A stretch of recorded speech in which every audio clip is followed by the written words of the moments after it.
출애굽기 3장 1절에서 12절 함께 봉독하겠습니다. 모세가 그의 장인 미디안 제사장 이드로의 양떼를 치더니 그 떼를 광야 서쪽으로 인도하여 하나님의 산 호렙의 이름에 여호와의 사자가 떨기나무 가운데로부터 나오는 불꽃 안에서 그에게 나타나시니라. 그가 보니 떨기나무에 불이 붙었으나 그 떨기나무가 사라지지 아니하는지라. 이에 모세가 이르되 내가 돌이켜 가서 이 큰 광경을 보리라. 떨기나무가 어찌하여 타지 아니하는고 하니 그때에 여호와께서 그가 보려고 돌이켜 오는 것을 보신지라. 하나님이 떨기나무 가운데에서 그를 불러 이르시되 모세야 모세야 하시매 그가 이르되 내가 여기 있나이다. 하나님이 이르시되 이리로 가까이 오지 말라. 내가 선 곳은 거룩한 땅이니 내 발에서 신을 벗으라. 또 이르시되 나는 내 조상의 하나님이니 아브라함의 하나님, 이삭의 하나님, 야곱의 하나님이니라. 모세가 하나님 배웠기를 두려워하여 얼굴을 가리매 여호와께서 이르시되 내가 애굽에 있는 내 백성의 고통을 분명히 보고 그들의 감독자로 말미암아 부르짖음을 듣고 그 근심을 알고 내가 내려가서 그들을 애굽인의 손에서 건져내고 그들을 그 땅에서 인도하여 아름답고 광대한 땅, 젖과 꿀이 흐르는 땅, 곧 가나안 족속, 헷 족속, 아모리 족속, 브리스 족속, 히위 족속, 여부스 족속의 지방에 데려가려 하노라. 이제 가라. 이스라엘 자손의 부르짖음이 내게 달하고 애굽 사람이 그들을 괴롭히는 학대도 내가 보았으니 이제 내가 너를 바로에게 보내어 너에게 내 백성 이스라엘 자손을 애굽에서 인도하여 내게 하리라. 모세가 하나님께 아뢰되 내가 누구이기에 바로에게 가며 이스라엘 자손을 애굽에서 인도하여 내리이까? 하나님이 이르시되 내가 반드시 너와 함께 있으리라. 내가 그 백성을 애굽에서 인도하여 낸 후에 너희가 이 산에서 하나님을 섬기리니 이것이 내가 너를 보낸 증거니라. 아멘. 오늘 이후도 하나님의 크신 은혜와 사랑과 축복이 여러분 가운데 풍성히 임하길 간절히 축원합니다. 하나님께서 사람을 사용하시는 방법을 보면 참 오묘합니다. 그리고 참 정확하십니다. 보통 생각하기에 모세가 바로의 궁정에 이렇게 양자로 들어갔을 때 그때가 이스라엘 백성들을 출애굽시키는 적기가 아닐까라고 보통은 생각할 겁니다. 바로의 궁정에 양자로 들어갔잖아요. 그러니까 이때가 하나님의 적절한 때야 아마 그렇게 생각할지도 몰라요. 그런데 이상하게 하나님께서는 그 모세를 미디안 광야로 내몰아가셨습니다. 그리고 광야에서 살도록 하셨어요. 왕궁을 버리고 광야의 삶을 살아가야 했습니다. 왜 그렇게 하셨을까? 왕궁에 있을 때가 최적기일 것 같은데. 모세가 바로의 궁에 간 것은 그때가 이 이스라엘을 출애굽시켜야 할 때가 아니라는 겁니다. 그때는 그저 모세가 살아남아야 할 때였다는 거예요. 진짜 훈련은 궁에서 나와서 광야로 내몰렸을 때 그때가 정말 하나님께서 그때부터 이 모세를 훈련시키는 기간이라는 겁니다. 자, 모세는 애굽에서 왕자로 성장을 했습니다.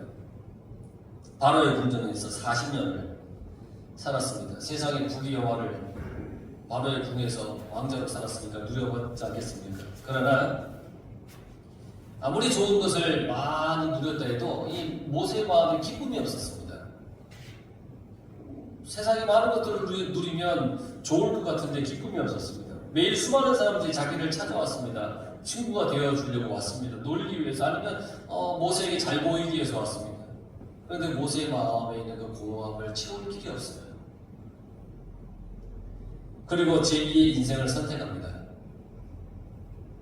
히브리인들을 애굽에서 탈출시키겠다고, 구출해야겠다고, 해내야겠다고 하는 꿈이 생긴 겁니다. 모세 나이 40입니다. 40세는 인생의 이제 중반기죠. 인생의 무엇인지를 알 수 있는 나이예요. 20대처럼 어떤 감정에 휩싸여서 살아가는 그런 나이가 아니죠. 비전을 위해서 힘차게 일하는 그런 나이, 40대. 그런데 모세는 감정대로 일처리를 해버렸어요. 애국 사람을 쳐서 죽였습니다. 돌발적인 사건이라고 생각할 수도 있었겠지만 자기 민족 히브리 사람이 애국 사람에게 괴롭힘을 당하는 것을 보고 가만히 있을 수 없었던 것은 모세의 마음속에 지니고 있었던 내 민족을 구출해야겠다라고 하는 의지의 표현이었어요. 모세는 왕궁에서 애국의 지식과 여러 가지 학술, 무술 이런 것들을 다 익혔을 거예요. 자기 힘으로 히브리인들을 그래서 구출할 수 있을 거라 생각했을 거예요. 그러나 이 애국 사람을 죽인 후에 바로의 눈을 피해서 이제 미디안으로 도망을 가야만 했습니다. 모세는 자기 뜻을 펼쳐보지도 못하고 미디안 광야로 쫓겨났습니다. 이유가 뭐냐면 하나님의 방법이 아니라 자기의 감정과 방법을 사용했기 때문이라는 거예요. 자, 그런 모세가 이제 이 미디안 광야에서 이드로라고 하는 사람을 만나서 새로운 삶을 삽니다. 사실 새로운 삶이라고 얘기를 하긴 하지만 사실 모든 것이 다 무너진 삶이죠. 도망가는 것이 미디안 광야입니다. 40대의 열정이나 비전이 다 사라지고 소위 말하는 이빨 빠진 호랑이처럼 그냥 그렇게 살아가고 있는 거예요. 광야의 거친 모래바람을 맞으면서 그냥 그럭저럭 그냥 살아가고 있는 겁니다. 광야에서 10년, 20년 그 세월이 흐르면서 내 민족을 구출해야겠다라고 하는 비전과 마음마저도 시들시들 아마 사라져 갔을 때일 겁니다.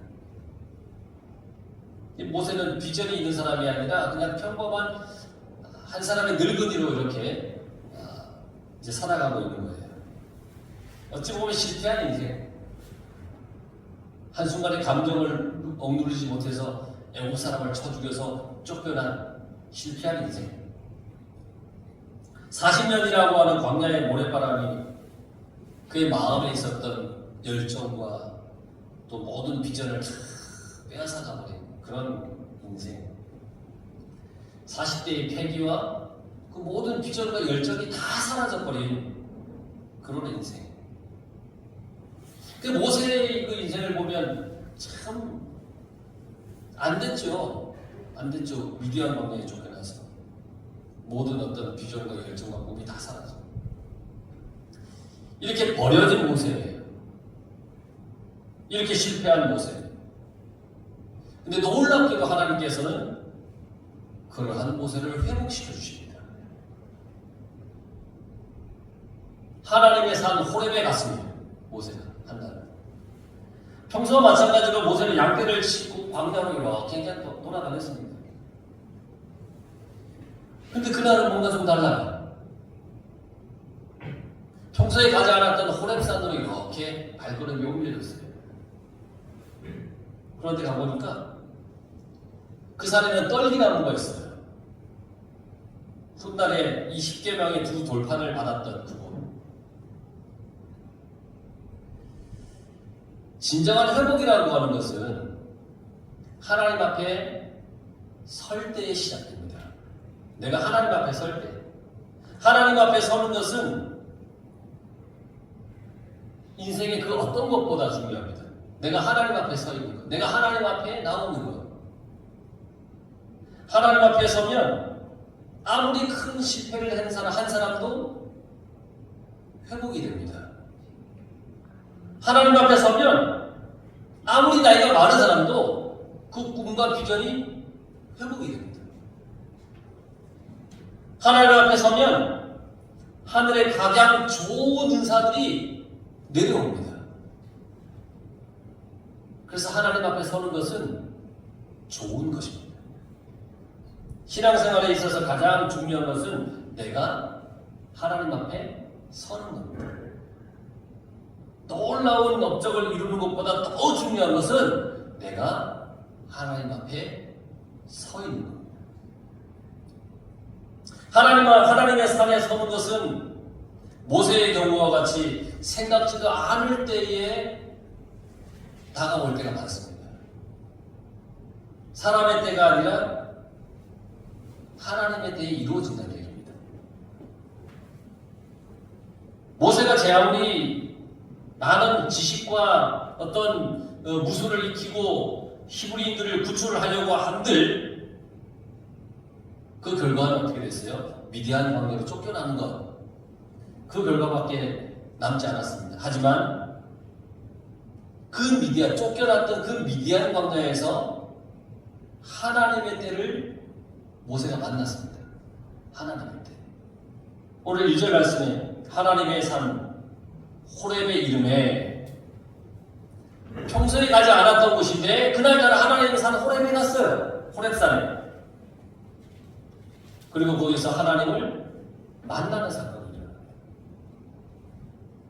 모세는 우연찮게 갔습니다.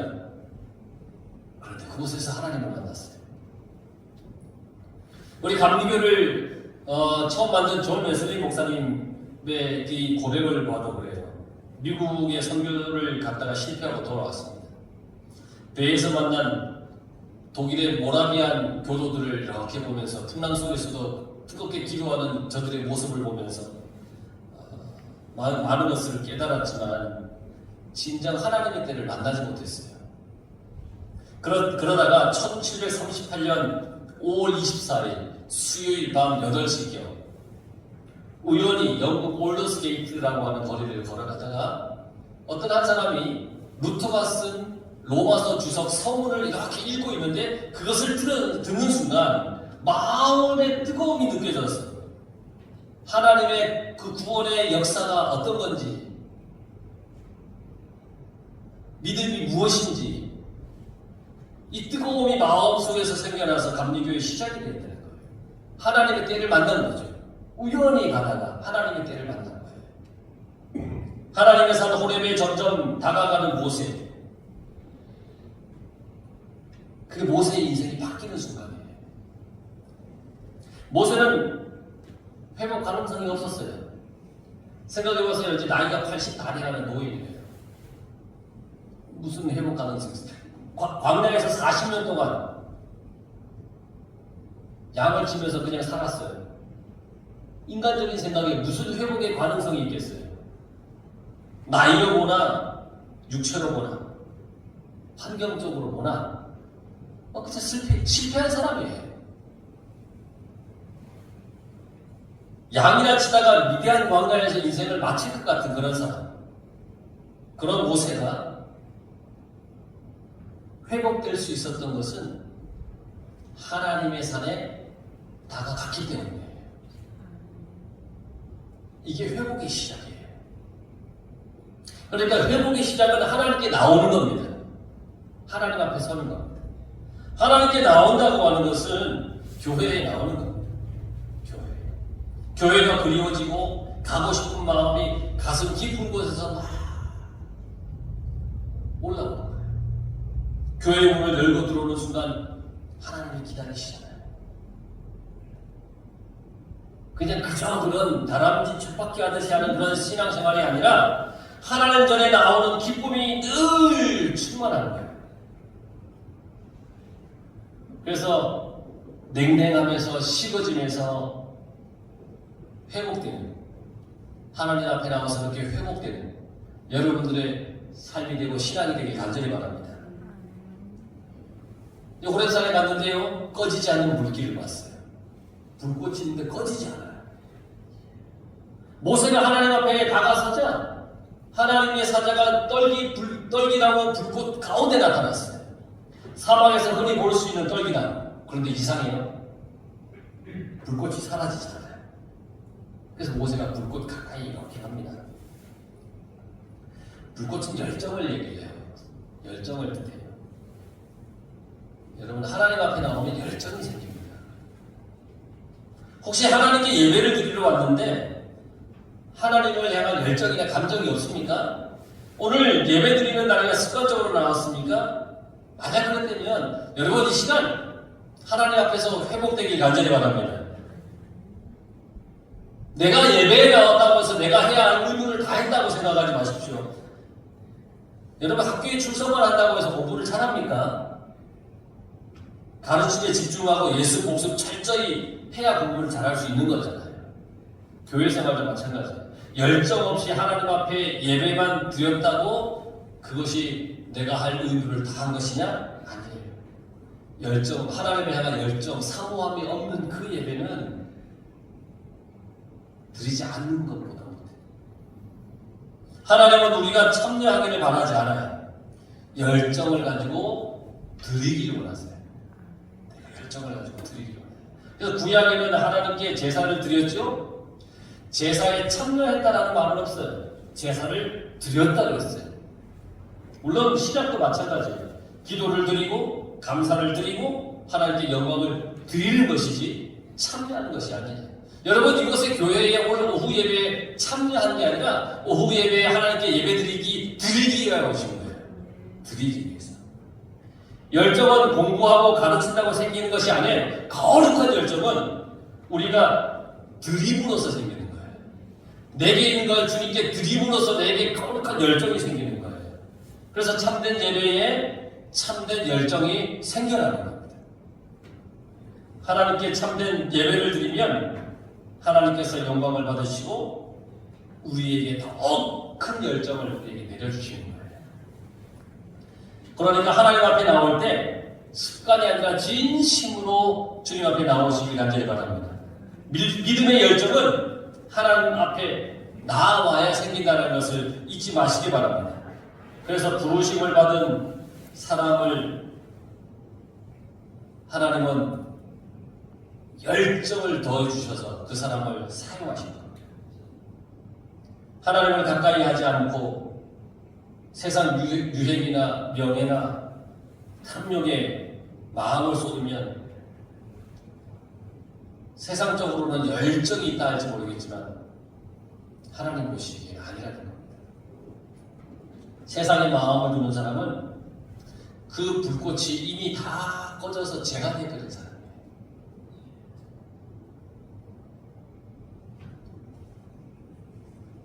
가끔 말씀드린 적이 있지만 여러분 코카콜라 회사가 있잖아요. 코카콜라 회사의 슬로건이 뭔지 아십니까? 모든 민족에게 코카콜라를, 모든 족속에게 코카콜라를, 모든 섬들에게 코카콜라를. 이게 코카콜라 회사의 슬로건입니다. 그리고는 그 회사 사장이 이런 얘기네요. 여러분 내 몸에는 피가 흐르지 않습니다. 내 몸에는 코카콜라가 흐릅니다. 이 코카콜라로 그냥 무장이 된 거예요.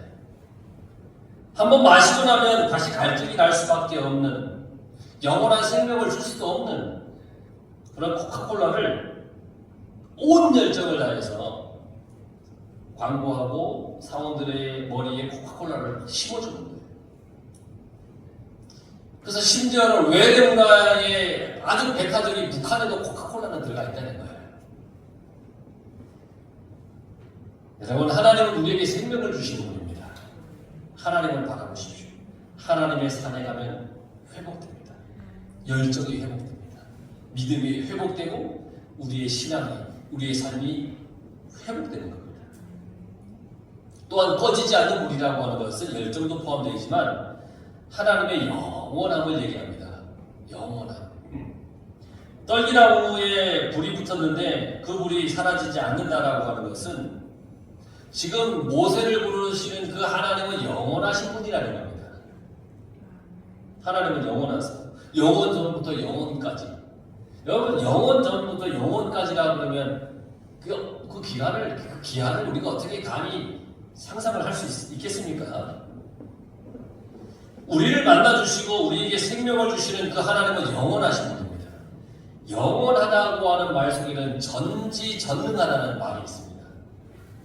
모르는 것이 없는 하나님, 못하는 것이 없는 하나님. 그래서 하나님은 모세를 미디안 광야에서 40년을 훈련시킨 다음에 하나님의 때가 되었을 때에 모세에게 소명을 불어넣어 주시죠. 인간적인 생각에는 틀렸어, 난 나이가 많아, 틀렸어, 힘이 없어, 아무것도 안 돼 라고 할지 모르겠지만 하나님께서는 전능하신 분이시기 때문에 하나님의 그 때가 되었을 때에 그를 불러다가 소명을 주시는 겁니다. 그래서 하나님은 영원하신 그 하나님이시기 때문에 아주 유한한, 아주 한계가 아주 그냥 한계가 있는 우리가 믿고 따를 수밖에 없는 분이 하나님이세요. 영원이라고 하는 시간에 비해서 얼마 살지 못하는 내 인생을 자랑하지 마십시오. 영원한 하나님만 자랑하며 살아가시길 바랍니다. 그래서 항상 하나님의 그 거룩한 땅에서 살아가시길 간절히 바랍니다. 하나님께서는 모세를 부르신 후에 모세에게 그랬어요. 야, 너가 서 있는 곳은 거룩한 땅이니까 너 신발 벗어라고 했어요.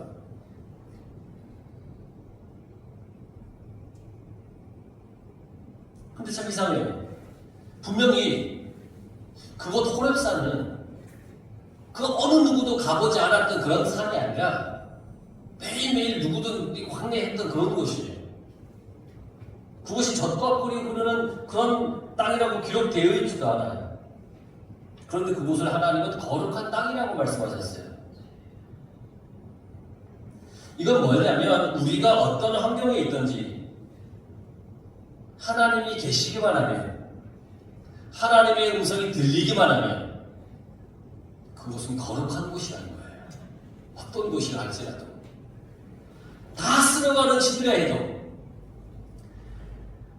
사업에 실패해서 막 낭망하고 실망하고 쓰러져 있는 그런 곳이라 할지라도, 병이 들어서 누워있는 병상이라 할지라도 하나님이 임하시면, 하나님이 함께 하시면 그곳은 거룩한 곳이에요. 하나님께서는 모세에게 거룩한 땅이라고 하신 다음에 너 신 벗어라 그랬어요. 너 신 벗어라. 모세에게도 신을 벗으라고 하셨고요, 나중에 여호수아에게도 신을 벗으라고 하셨어요. 왜 그러셨느냐? 그 당시에 신을 벗는 사람은 종들이 신을 벗겨주는 거예요. 이것은 모세가 하나님의 종이 되었다는 거예요. 종은 주인에게 순종해야 됩니다. 모세는 미디안 광야로 쫓겨나 40년 동안 누구에게도 구속받지 않고 아주 자유롭게 살았습니다. 그런데 불현듯 불붙은 떨기나무 그 가운데 나타난 하나님께서 이제 너는 나의 종이 되어라. 내가 시키는 대로 해라. 이렇게 말씀하세요. 자유인이었던 모세가 이제 하나님의 종의 신분이 되는 거예요. 죄의 노예였던 우리가 하나님의 자녀가 되는 신분의 변화가 일어나는 거예요. 내 멋대로였던 인생이 하나님의 뜻대로 살아가야 할 삶의 변화가 일어나는 거예요. 여러분들은 지금 뭐의 종입니까? 쾌락, 물질, 세상 권력? 여러분 하나님의 종이 되시기 간절히 바랍니다. 심고 있었던 세상이 원하는 그 가치를 다 버리고 하나님께서 다시금 우리에게 주시는 그 가치, 우리에게 주시는 그 소명을 붙잡고 살아갈 수 있길 간절히 바랍니다. 그럴 때 하나님은 12절에 내가 정녕 너와 함께 있으리라 말씀하셨어요. 그리스도는 임마누엘의 하나님으로 우리에게 오셨습니다. 모세는 애국 군대가 가지고 있는 기병도 마병도 아무것도 없습니다. 그러나 그에게 있는 것은 하나님입니다. 하나님이 함께한 사람은 모든 것을 가진 사람입니다. 하나님의 품에 거하는 사람만이 세상을 바꿀 수 있습니다. 하나님이 우리의 힘의 근원이 되기 때문입니다. 왜 하나님이 아브라함을 쓰셨습니까? 너는 네 본토 친척 아비 집을 떠나라. 그럴 때 이 아브라함은 즉시로 순종했기 때문에 아브라함을 쓰신 겁니다. 이게 아브라함의 위대함입니다. 말씀에 즉시로 순종하는 것. 아브라함은 75세에 알지 못하는 길로 갔습니다. 모든 걸 버리고 떠나라는 하나님 말씀에 순종하며 떠났습니다. 그런데 그건 쉬운 일이 아닙니다. 아브라함은 자기가 가진 것을 의지하기보다 하나님을 의지하며 살기로 한 것이죠. 그래서 순종한 겁니다. 이게 아브라함의 힘의 근원입니다. 하나님이 왜 여호수아를 쓰셨습니까? 여호수아는 위대한 군사 전략가입니다. 그런데 하나하나 점령해 나갈 때마다 여호수아가 했던 것이 뭐냐? 하나님, 가도 되겠습니까? 라고 하나님께 물어봤습니다.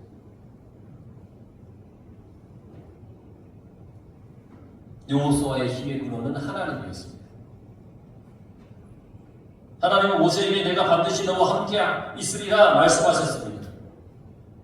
모세는 이 말씀을 붙잡았기 때문에 혼자 몸으로 이스라엘 백성들을 출애굽시킬 비전을 품게 되었다는 겁니다.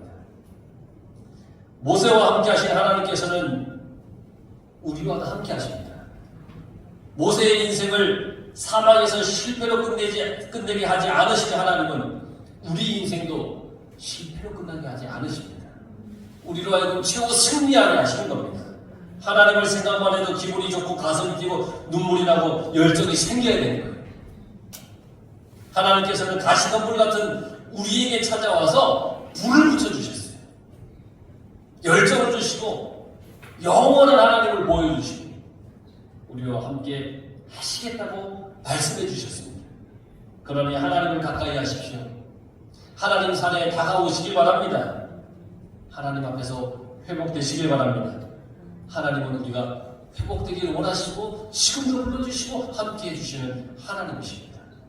그 하나님 안에서 여러분들의 삶이 복되게 또 소망과 소명을 온전히 품고 살아가길 간절히 축원합니다.